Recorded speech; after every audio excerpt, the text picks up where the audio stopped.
natin para sa lagay ng ating panahon na kung saan sa ngayon ay patuloy pa rin na iba't ibang weather system ang umiiral po sa paligid ng ating bansa.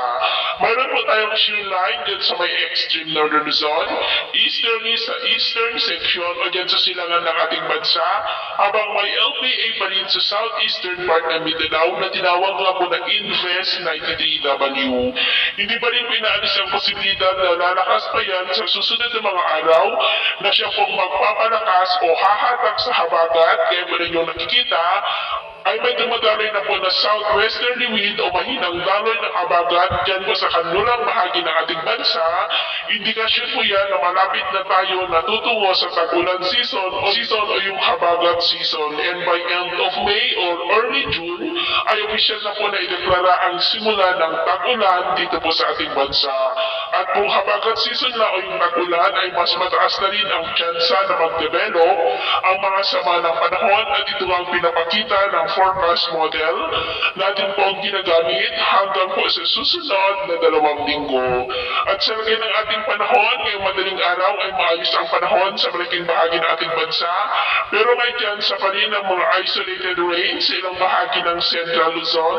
La Union, ilang bahagi ng Calabarzon, Mamburao, Occidental Mindoro, ilang bahagi ng Bicol, ilang bahagi ng Panay Island, Cebu City, Bacolod, Bayawan, ilang bahagi ng Leyte, Samar, Dinagat Island, Honolulu, Basilan, Zamboanga Peninsula, Cotabato at Sultan Kudarat. At mamaya po ay sisikat ang araw sa malaking bahagi ng ating bansa pero may tsansa pa rin ng ulap na kalangitan with isolated rain sa ilang bahagi po ng Central Luzon, Quezon, ilang bahagi ng Bicol, Mamburao, Iloilo, Eastern Samar, Dinagat Island, Zamboanga Peninsula at Sultan Kudarat. At mamayang hapon po, mas maraming lugar na sa ating bansa ang makakaranas ng ulap na kalangitan na may mga pulupulong pag-ulan. Kaya kung lalabas po tayo sa ating mga tahanan, ay kunin po natin lagi ang magdala ng payong o kahit anong palangga natin sa init ng araw at proteksyon na rin po sa mga biglaang buhos ng ulan. At sa ating naman po mga baybayin, wala naman po tayong nakataas na lumanggil warning signals, pero bayong mag-ingat lamang po kung papalaot tayo para po mas